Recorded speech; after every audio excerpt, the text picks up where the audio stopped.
നമ്മുടെ മുന്നിൽ നിധിവേട്ടയുടെ ആസൂത്രകൻ എന്നറിയപ്പെടുന്ന നിധിവേട്ടയുടെ സൂചനകൾ നൽകുന്ന ഒരുപാട് വളണ്ടിയേഴ്സിനെ രാവും പകലുമില്ലാതെ രാവിലെ മുതൽ കഷ്ടപ്പെട്ട് നിധിവേട്ടയ്ക്ക് വേണ്ടി കൊശാനി മേളയ്ക്ക് വേണ്ടി അധ്വാനിച്ചവരുടെ മുഖങ്ങളാണ് ഞാൻ കണ്ടുവരുന്നത്. വളരെ വളരെ അഭിനന്ദനം അറിയിക്കുന്ന പ്രവർത്തനമായിരുന്നു അവർ നടത്തിക്കൊണ്ടിരുന്നത്. വളരെ രസകരമായ അവരുടെ അനുഭവങ്ങൾ കൊശാനിക്ക് വേണ്ടി അവർ പങ്കുവെക്കുകയാണ്. നമുക്ക് ആദ്യം തന്നെ ഒന്നാമത്തെ സ്റ്റേജായ കൊശാനി വീട്ടിൽ നിന്നും വിട്ടു.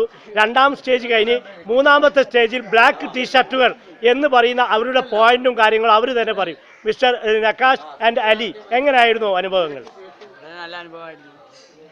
കൂടുതൽ ആൾക്കാർ നമ്മളെ പരിചയപ്പെട്ട് പിന്നെ എല്ലാവരും ചോദിച്ചു എന്താ ഇവിടെ നിൽക്കണേ പുറത്തത്തെ ആൾക്കാരൊക്കെ.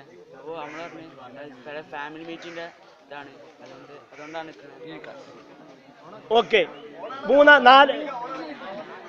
നാലാമത്തെ പോസ്റ്റിലേക്ക് നമ്മൾ വന്നത് അതേ മൂന്നാമത്തെ സ്റ്റേജ് തന്നെയാണ്. നമ്മളെ ജാസിറും സയാനുമാണ്. സയാൻ, എങ്ങനെ ഉണ്ടായിരുന്നു അനുഭവങ്ങൾ? വളരെ നല്ല അഭിപ്രായമായിരുന്നു. ആലി പറഞ്ഞതുപോലെ തന്നെ എനിക്ക് കിട്ടിയ റോള് ഒരു മുല്ലക്കുട്ടിയുടെ റോളായിരുന്നു. അതിനാൽ ഞാൻ വൈറ്റ് ഫുൾ കൈയും തൊപ്പിട്ടത് കൊണ്ട് തന്നെ ആൾക്കാർക്ക് പെട്ടെന്ന് മനസ്സിലാക്കാൻ പറ്റി. Okay, thank you sir. അതുപോലെ തന്നെ സൽമാൻ, ഫിനാൻ എന്നിവരാണ്. അവർ സിഖുകാരുടെ വേഷത്തിലായിരുന്നു ഇതിനെ നേരിട്ടത്. അദ്ദേഹത്തിന് 2 റോൾ ഉണ്ടായിരുന്നു. ആദ്യത്തെ സിഖുകാരുടെ വേഷത്തിലും താങ്കളുടെ പോയിന്റുകളും. ആദ്യം ഞാൻ സിക്കായിട്ടാണ്. വളരെ നല്ല അനുഭവമായിരുന്നു. ആൾക്കാരെ അനുഭവം ചോദിക്കും ഒന്ന് പറഞ്ഞോണ്ട. പിന്നെ എന്നത് സേട്ടു ആയിട്ടായിരുന്നു. വളരെ നല്ല അനുഭവമായിരുന്നു.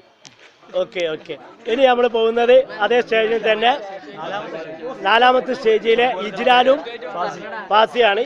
നിങ്ങൾ പിന്നെ ഫുട്ബോൾ കളിക്കാൻ ആയിരുന്നു അവർ. അതൊരു പാലത്തിന് മുകളിൽ ഫുട്ബോൾ കളിക്കുന്ന ഒരു ആൾക്കാരായിരുന്നു. എന്തായിരുന്നു? രാവിലെ തന്നെ പാലത്തിന്റെ മുകളിൽ ഫുട്ബോൾ കളിക്കാരെ കണ്ടപ്പോൾ കുറെ ആൾക്കാർ നോക്കി.